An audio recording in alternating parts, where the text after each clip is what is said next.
Bon mercredi, bienvenue en prenant votre café. J'espère que vous allez bien. J'espère que vous allez bien. Ben, pendant la Terrasse Gate, qu'est-ce que faisait Valérie? Petite campagne électorale dans les bureaux de la presse. Michel Leblanc, qui de la Chambre de commerce de Montréal, fête ses 15 ans. Il appelle la presse pour dire qu'il est en campagne électorale. Quoi d'autre? Quoi d'autre? Quoi d'autre? La rencontre Trudeau-Legault. Pourquoi qu'il y a une montée de la droite? On va parler de ça. Je vous parle souvent de fonds négociés en bourse au lieu d'acheter des compagnies. Je vais vous montrer le cas de l'or. L'or qui va bien, mais les compagnies dans l'or ne vont pas si bien que ça. On va regarder ça, on va regarder ça. Je vous emmène il y a 124 ans dans les journaux. De quoi qu'on parlait? Hein? Apple qui annonce l'intelligence artificielle, mais le titre ne fait pas grand-chose. Costco qui va aller dans le commerce électronique de plus en plus. Et qu'est-ce qui est en vente en augmentation de 13,2 au détriment des couches pour bébés?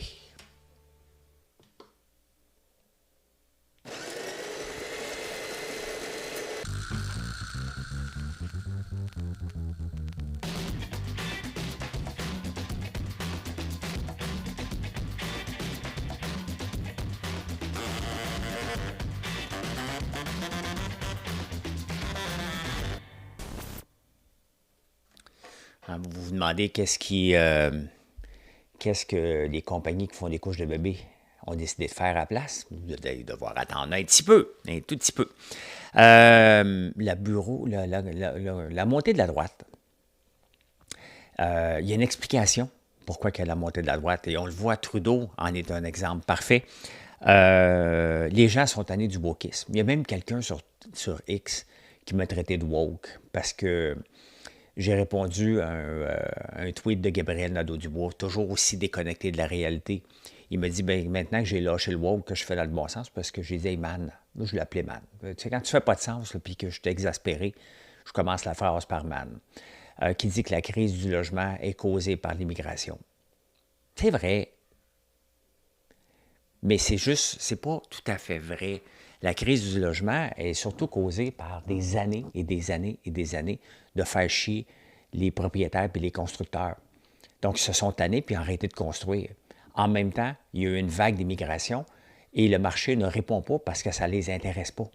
Imaginez-vous, je suis dans un marché. Bon, on va élargir ça un peu, là. Je vends des gaufres. Je fais des gaufres. Puis là, je me dis, oh, le marché est là, je n'en ferai pas. Pourquoi? Parce que à chaque fois que je vends une gaufre, trop compliqué. Elle mesure-tu la bonne grandeur? Oh, t'es peu, pas tout à fait la même grandeur. Ben non, c'est une gaufre belge, elles ne sont pas tout à fait égales. Oh, les carrés, il faut qu'ils soient égaux. Vous voyez que je vais dire, ben écoute, moi, juste en vendre à ceux qui ne mesurent pas leur gaufre. C'est à peu près, c'est aussi niaiseux que ça, là. C'est à peu près ce qui se passe. Donc, les gens sont tannés du wokisme, sont tannés de l'immigration. Mondialement, là, on trouve qu'il y a trop d'immigration. Le problème, c'est qu'on ne fait pas assez de bébés.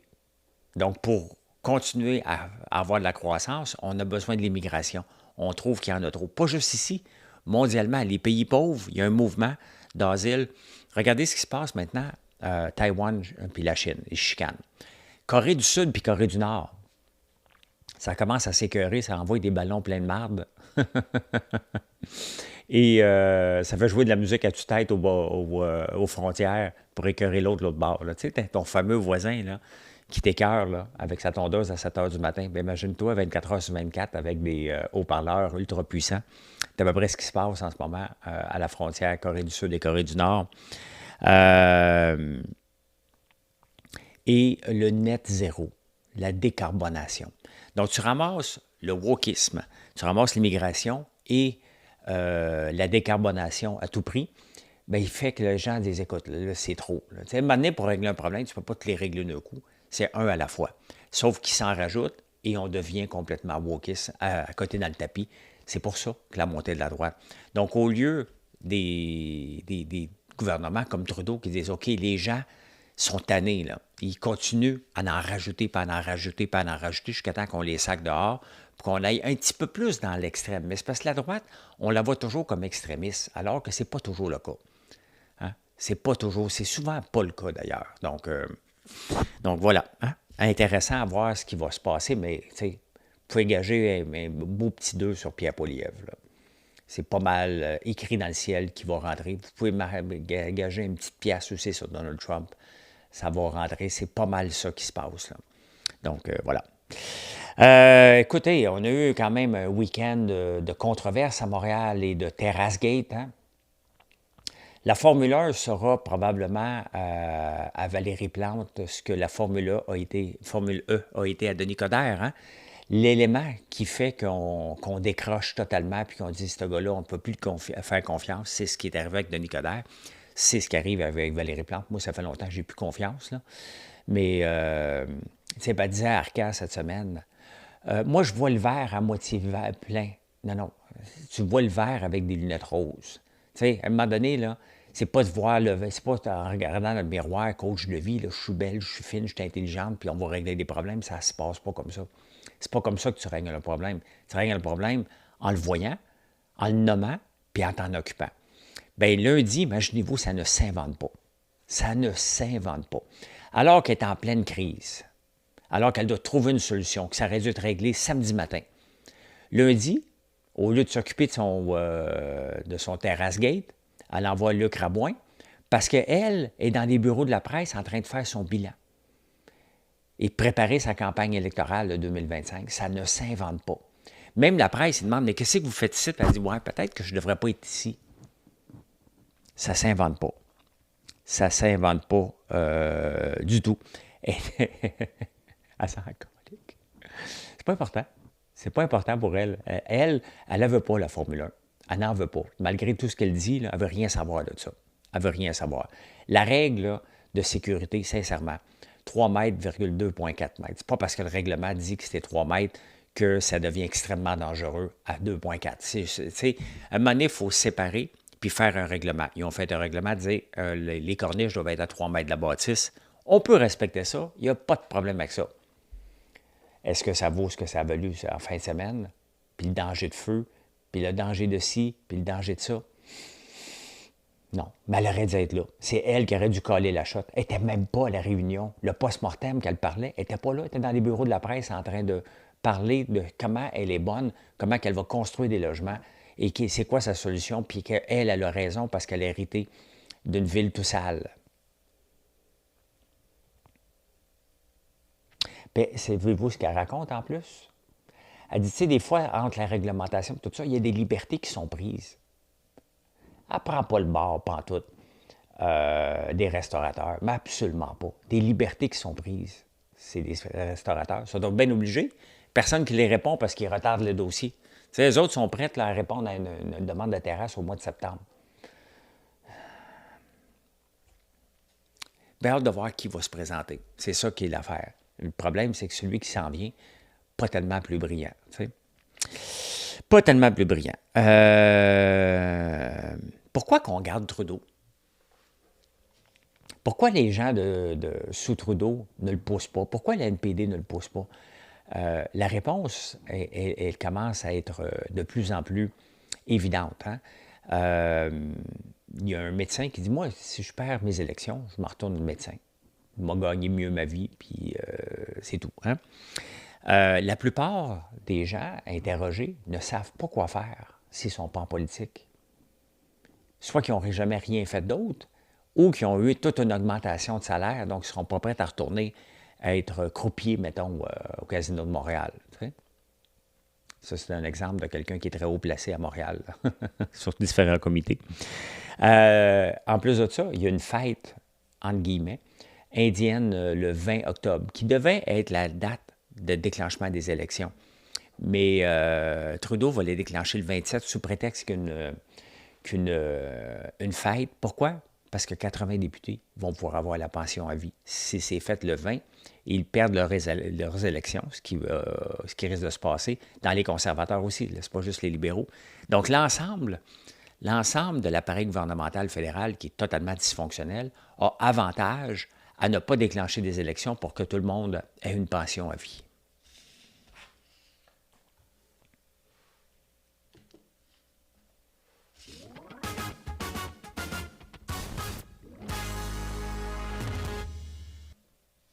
On n'est pas géré par des idéalistes puis des gens qui ont le goût de faire ramasser la société. On est géré par des gens qui ont surtout le goût de s'assurer d'avoir un job à vie. On est là, là. On est là. On est là. Ben écoutez, Trudeau et Legault se sont rencontrés. Legault voulait avoir 1 milliard, on va avoir 750 millions pour les immigrants. Il a demandé d'avoir moins d'immigrants, d'avoir 50 de moins de demandeurs d'asile ici. Je ne sais pas comment on va gérer ça, si on va faire ça comme les États-Unis, puis déclarer la défense nationale. Oui, il faut trouver une solution pour les immigrants. Et tu as Legault qui dit que 100 des problèmes de logement égale immigration, ce qui est vrai, mais qui est faux. 100 des problèmes de logement en ce moment viennent du fait qu'on avait des lacunes avant. Ces lacunes-là sont mises en exposition grâce à l'arrivée des immigrants.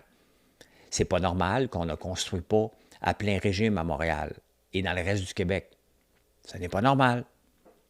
C'est pas normal parce que les règles de la construction étaient trop limitatives. Ça vient d'être remis, ça vient d'être changé un peu, mais à peine. Donc ça a causé la crise. Une crise est toujours causée par des éléments d'avant. Hein? Sur les syndicats qui veulent contrôler, puis qui va travailler sur quel chantier, puis toi, tu es un peintre, tu ne pourras pas poser une vis, ça prend une autre personne, ça prend 7 quarts de métier installer une porte. Donc, vous pensez que la crise du logement est juste causée par l'immigration? Comment ça se fait que des gens comme moi ne se garochent pas pour construire? C'est plus ça qu'il faut se poser comme question. Pourquoi il n'y a pas de nouveaux arrivants, de nouveaux constructeurs, de nouveaux promoteurs, des gens qui démontrent leur richesse comme on le voit sur les réseaux sociaux? Je ne dis pas que c'est bien, mais il n'y a personne qui se garoche pour aller construire des buildings. Il est là. Il est là le problème. Et ce problème-là, pas d'hier, ce problème-là fait partie de plusieurs pays. Les gens ne se garochent pas pour construire alors que la demande est là. Mais la demande vient avec un paquet de problèmes. Et lorsqu'à la bourse, tu fais du 17 sans trop risquer, bien là, c'était la dernière année, là, on se calme, là. Mais pourquoi risquer? Bien, regarde, on va regarder vite fait, là. On va regarder vite fait le S&P 500. S&P 500 Index. On va aller voir ça. Ben, regardez sur un an, c'est du 23 le S&P 500 sur la dernière année. Pourquoi je vais investir une seule scène dans l'immobilier, puis aller au tribunal du logement, parce que les locataires ne voudront pas payer? L'année à date, 13 sur 5 ans, 85 vont vraiment commencer à construire avec les règles qui sont contre les propriétaires en ce moment? La réponse, elle est là. La réponse de la crise du logement, je vous la présente devant vous. 88 d'augmentation, 85 d'augmentation du S&P 500. Notre argent, elle est là. Est-ce que c'est bien? Non. Est-ce que c'est plus rentable? Oui. Est-ce qu'on doit faire travailler notre argent? Ben oui. C'est pas la meilleure façon. C'est la meilleure façon de s'enrichir au point de vue sociétal, société. Peut-être ça se dit sociétal. Je me suis surpris des fois. Là. Vous choisirez le mieux. Ben, merci. Donc, pourquoi je me casserais la tête? J'investis déjà dans d'autres entreprises, là, dans mon entreprise, entre autres, là, mais j'ai du 85 depuis 5 ans. La réponse est là, tout simplement. Et si on le faisait comme IGM Stock, ben, je vais vous le montrer. Regardez, puis on va en parler. IGM Stock, c'est l'équivalent du S&P 500, mais au point de vue techno. C'est un fonds. Bien, si on regarde depuis 5 ans, non, c'est pas ça, pas tout. IGM ETF. ETF. Stock price. On va regarder depuis 5 ans. 158 j'en ai de ça. Donc, vous voyez, hein, du S&P 500, 85 du IGM, 158 depuis 5 ans. Voilà la crise du logement expliquée en un seul graphique. Il y a une grande partie qui est là. Il y a des fortunes qui sont là-dedans, puis ils ne se cassent pas la tête, là. Michel Leblanc, le président de la Chambre de commerce de Montréal, qui convoque la presse pour dire, bien, écoutez, vous ne m'avez pas appelé. Ça fait 15 ans que je suis là, puis pas de party. Non, pas de party. Fait qu'il a fait son bilan. Il y a beaucoup de gens qui l'appellent pour la politique municipale, là. Beaucoup, beaucoup, beaucoup. Mais ça se peut qu'il y ait au provincial aussi, au fédéral. C'est normal qu'on se questionne, là. Comment ça se fait que la presse donne la vitrine à ces genres de personnes-là qui appellent hein, pour faire leur bilan? Parce qu'ils veulent faire de la politique. C'est facile. C'est facile. Hein? Sincèrement, la ministre des Affaires municipales sert à quoi? André Laforêt. Tu sais, à un moment donné, là, elle doit mettre de l'ordre. C'est la ministre des Villes. Donc, c'est la boss des villes. Elle doit mettre de l'ordre à un moment donné pour dire ça, tu n'as pas le droit. Hein? Des jeunes au Cèdre, dans la ville des Cèdres, en Montérégie. Les jeunes, pour pouvoir jouer dans la rue, doivent faire signer une pétition, une demande par 66 des gens de la rue pour leur demander l'autorisation de jouer dans la rue. Bien, ce n'est pas tout. Ils doivent présenter cette demande-là au conseil d'administration, au conseil de la ville, qui va étudier si les jeunes peuvent jouer dans la rue, sinon c'est 1000 $ d'amende. On est là. On est au Québec. Ça se passe au Québec. Le ministère des Affaires municipales laisse faire ça.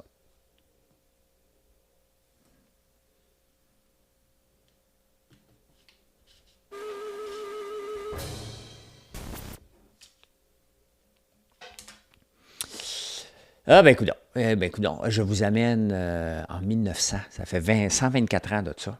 Et qu'est-ce qui se passait en 1900? Il y a un gros commerce de bicycles. C'est ça qui se passe. On peut dire que l'année des bicycles, c'est l'année des bicycles, l'année 1900. Hein, quand même, c'était cher. Hein?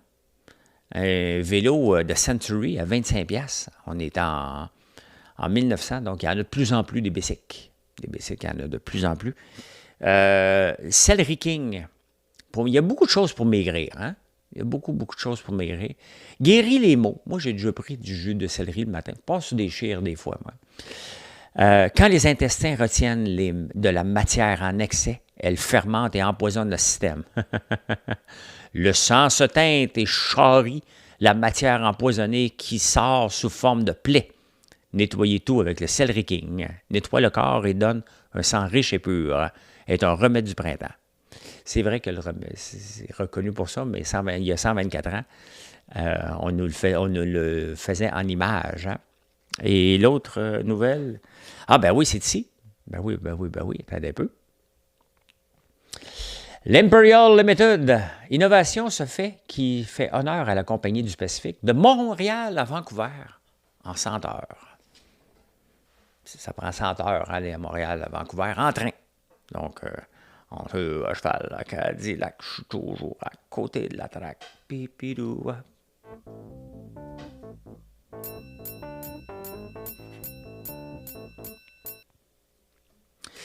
Bien, on a baissé le taux d'intérêt dernièrement, entre autres au Canada, parce que le taux de chômage augmente. Mais là, j'ai les chiffres du Québec dans le Journal de Montréal. Merci. Michel Girard, le seul journaliste qui reste dans le Journal de Montréal, qui parle d'affaires à peu près. Il n'y en a pas beaucoup, là. Hier, j'ai écrit un tweet en parlant du Journal de Montréal parce que le secrétaire des Nations unies demande d'arrêter les pubs sur les autos, surtout sur les gros camions, mais sur l'ensemble des véhicules à gaz à effet de serre, donc fossiles. Et si on regarde le Journal de Montréal, c'est juste ça, des pubs là-dessus. Pierre Calpelado, avec qui j'ai déjà été mangé, m'a déjà dit... On a offert un verre d'eau. Voulez-vous de l'eau? Non, je vais prendre de l'eau du robinet parce que je ne voudrais pas faire polluer avec des bouteilles. Mais ça va. C'est pour le geste symbolique de la bouteille d'eau, ça va. Mais un geste symbolique de dire, regarde, on va être conséquent, on va enlever les pubs. Bien, c'est sûr que ça va faire un trou financier, là. Mais quand tu fais ton fantasque avec une bouteille d'eau, je pense que tu devrais être conséquent pour enlever les pubs de char de ton journal. Ceci étant dit, hein, on est rendu à 244 000 nouveaux chômeurs au Canada. Une augmentation de 31 % en 12 mois. C'est quand même énorme. Hein. L'économie du Canada traîne la patte par rapport à l'économie des États-Unis. Au public, imaginez-vous, hein, pendant que le privé coupait 12 600 emplois, une augmentation, il y a des gens qui sont tombés à temps partiel aussi là-dedans, mais à temps plein, 12 600 dans les derniers 12 mois. Le public, ça c'est nos gouvernements, puis nos sociétés d'État, ont embauché 47 000 personnes.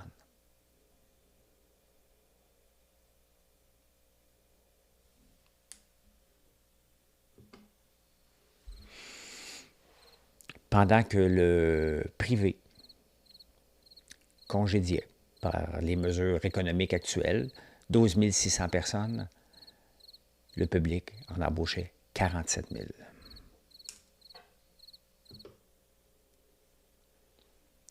Ça, on est tanné de ça. On est tanné de ça. Hey, Costco qui va super bien. Costco, c'est un titre que je détiens. Mais je suis surpris de sa progression constante. Regardez quand même, ça c'est depuis year to date. Au début de l'année, Costco valait 658 pièces. Bon, on va venir le voir ici. Ça va peut-être être plus simple ici. Costco Stock. Bon, parfait. Une augmentation de 30 % depuis le début de l'année. Sur un an, 62 %. Sur 5 ans, 226 %. Costco va bien. On aime Costco. Les gens, quand on aime Costco, on est ambassadeur de Costco. Mais ça va bien. Ça va vraiment, vraiment, vraiment bien. Donc, ils veulent augmenter. Ils ont déjà le e-commerce, mais ils veulent l'augmenter de plus en plus. Ils ont un nouveau vice-président, donc qui veut mettre l'emphase là-dessus. Donc, intéressant de voir ça. On n'en parle pas de Costco, hein, par rapport au Loblaws, au métro, comme quoi qu'ils rapportent des grands chiffres, puis que des dividendes, puis que les actionnaires. Costco, c'est trendy, c'est bien vu. Loblaws, métro, c'est laid, hein? C'est pas que ça, mais IGA, hein? On va les attaquer. Pendant ce temps-là, on va applaudir Costco. C'est comme ça. Mais regardez la progression de Costco versus, mettons, Loblaws.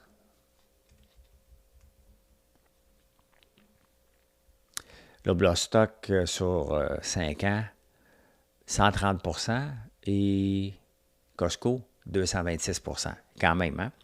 Une grosse différence, mais on applaudit beaucoup. Je vous parle souvent de l'or. Pourquoi? Parce que je détiens Gold. Gold qui est Barrick Gold. Et je suis vraiment déçu parce que regardez le prix de l'or. Le prix de l'or, mettons sur 5 ans, a quand même parti de 1356 à 2300. Donc le prix de l'once d'or a pris 1000 $ en 5 ans. Et on aurait pu s'attendre à ce que, si je regarde depuis 5 ans, le prix ça a augmenté de 18 % à Barrick Gold, ce qui est minime. Hein? L'autre a pris du 50 %. Pourquoi? Pourquoi que les compagnies, puis Gold n'est pas la seule, hein? Pourquoi que les compagnies d'or n'ont pas eu de rendement? Tout simplement parce que les gens ne l'achètent pas. C'est compliqué d'extraire de l'or. Il y a plusieurs problèmes politiques qui viennent avec ça. Il faut bâtir des mines, il faut extraire, donc c'est compliqué. Mais étant donné que l'or a monté, qu'est-ce que les gens ont fait? Ont acheté des titres comme des ETF, des fonds négociés en bourse, basés sur l'or, hein, qui achètent des lingots. Donc SPDR, S&P 500 Trust ETF, qui est basé sur l'or. Donc si on regarde sur 5 ans, bien, ça a suivi 85 % versus un 13 % de la compagnie d'or, Gold. Donc, les gens font ça, puis c'est pour ça que je n'investis plus dans les compagnies. J'ai encore des vestiges du passé, mais maintenant, ce n'est que dans des fonds indiciels que j'achète.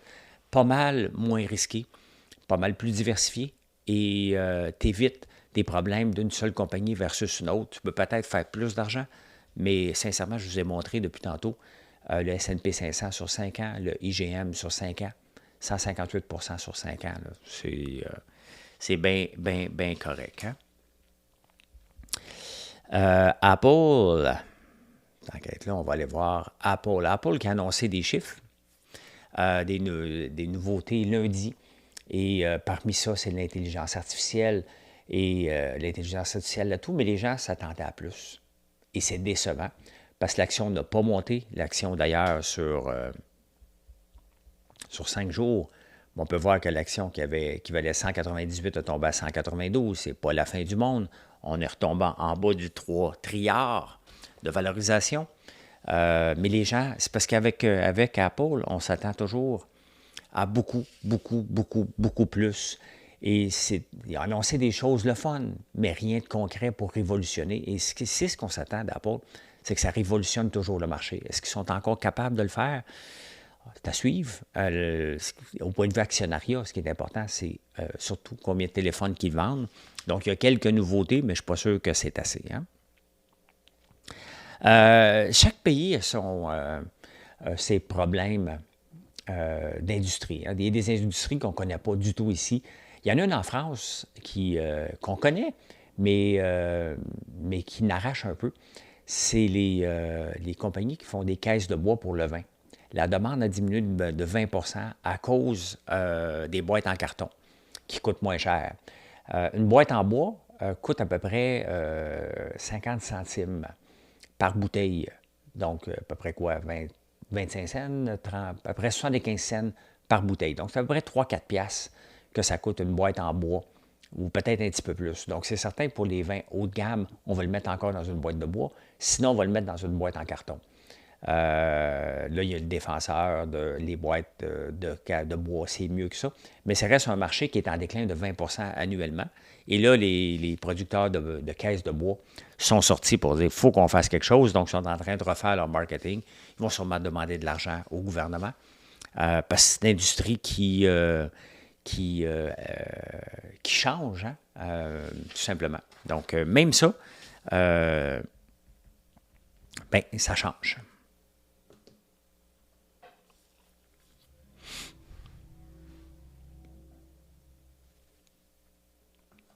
Est-ce que c'est la fin des caisses de bois? Je ne pense pas. Est-ce qu'on va avoir plus de boîtes de carton? Bien, j'ai commandé du vin la semaine passée. Je n'ai pas eu une boîte de bois. Moi aussi, je les garde, les boîtes de bois, je les collectionne. Ça, quand j'en ai, là, mais je n'achète plus des grands vins à la caisse. Donc, voilà. Hein? En parlant de nouveautés, chez Apple, une des nouveautés, ça va être Genmoji. Donc, avec l'intelligence artificielle, tu vas pouvoir faire ton propre emoji que tu vas pouvoir envoyer en iMessage. Donc, je pourrais faire un dragon en tutu, mettons. T'sais? Puis là, j'envoie ça à Marilyn. Allô? Tu sais? C'est pas ça qui va révolutionner. Là. À chaque fois qu'ils essaient des nouveaux emojis ou tout ça, c'est cool, mais on ne se garagera pas pour acheter un téléphone pour ça. Là. Je pense qu'on arrive à l'étape où les téléphones sont des commodités maintenant. C'est rendu là. Donc, quelle est la prochaine grande nouveauté qu'on va avoir au point de vue techno? Je sais pas. Mais ça ne sera pas des Genmoji qui. Ça va être cool, là, mais après d'en avoir envoyé 2-3, là, à moins que les jeunes sautent là-dessus, là, c'est encore drôle. Tout est possible. Je vous ai parlé du marché qui affectait les couches pour bébés. Il y a une compagnie japonaise qui a décidé d'arrêter de faire des couches pour bébés pour faire des couches pour adultes.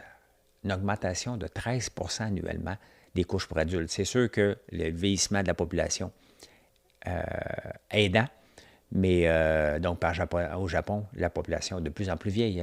Ils perdent 850 000 personnes par année par décès et non-renouvellement. Là, ils ne font pas assez de bébés. Donc, les couches pour adultes, puis même ici, on les voit chez Costco, les couches pour adultes, alors qu'il y a un bout de temps, quand j'étais plus jeune, on ne voyait pas ça. Là. Donc, j'ai comme l'impression que Biden emporte, parce que des fois, ça paraît, ça a l'air. 13 d'augmentation annuellement. Donc, si vous voulez vous lancer, aller à l'œil du dragon l'année prochaine avec votre idée génie, bien, présentez-vous avec des couches pour adultes. Ça pourrait marcher. Ça pourrait marcher.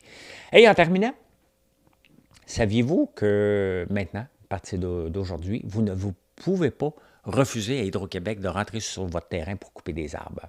D'ailleurs, je ne sais pas qui s'est déjà plaint de laisser rentrer Hydro-Québec. Hein. Le but, c'est d'avoir un réseau qui est efficace. Et s'il y a des arbres qui touchent au fil, bien, il faut les couper. Il faut couper les branches. Donc maintenant, Hydro-Québec va avoir le droit de rentrer. Puis je trouve que c'est une maudite bonne nouvelle parce qu'il faut prendre en charge notre réseau. On ne peut pas toujours se battre en cours pour les empêcher de passer. Donc, ben voilà. Et je peux dire ceci. Mission accomplished. Merci d'être là. Venez nous voir sur françoislambert.one. On a battu notre plus haut nombre de visites dimanche passé. Vous avez été plusieurs à venir voir nos recettes, à commander. C'est une journée pas record, mais une très, très belle journée de vente. Et vous venez découvrir notre convertisseur, parce qu'on a un convertisseur de sucre. Ça, c'est une petite page que j'ai faite avec l'intelligence artificielle qui m'aide énormément pour aller chercher attirer des gens vers le site. la BD entrepreneuriale, je suis dû pour en écrire un autre. Donc, un paquet. Tu sais, pour avoir une entreprise qui a du succès, ça prend un paquet de choses pour que notre site devienne un entonnoir. Et le nombre, on est rendu au niveau 9,5 en moyenne sur les 450 produits, puis toutes les pages qu'on a de blogs et de recettes, on est en moyenne sur la 9,5. La plupart des recettes sont à 3. Donc, ça veut dire que si vous googlez une recette, puis on est dedans, bon, on va être dans les premières ou 3 en moyenne. Et l'ensemble de toutes nos pages, incluant produits et tout, on est rendu à 9,5. Au rythme que ça va là, on devrait être à peu près au niveau 6 dans un an. C'est beaucoup de travail, mais c'est comme ça qu'on bâtit une entreprise. Hein? Petit à petit, des petites choses qui fait qu'on devient un entonnoir et peut-être un futur Ricardo au point de vue visite. Moi, c'est mon objectif. Là. Je trouve que c'est fantastique le nombre de visites qu'il y a. Hey, allez, bye! Bonne journée!